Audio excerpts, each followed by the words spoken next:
દોસ્તો, આજે હું તમને બતાવું છું કે દૂધમાંથી દહીં કેવી રીતે બને છે.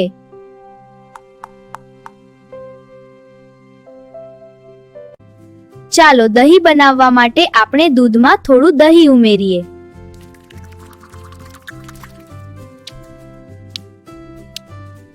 હવે હું દૂધની અંદર જઈ રહ્યો છું. આ એ જ લેક્ટોબેસિલસ બેક્ટેરિયા છે જે દૂધમાંથી દહીં બનાવે છે.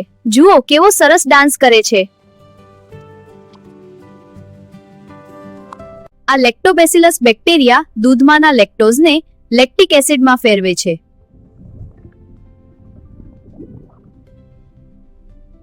આ પ્રક્રિયાને કારણે દૂધ જાડું બને છે. હવે દૂધમાંથી દહીં બની ગયું છે.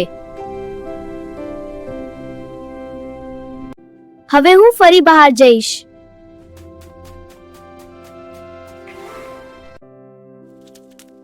મને તો દહીં ખાવાની ખૂબ મજા પડે.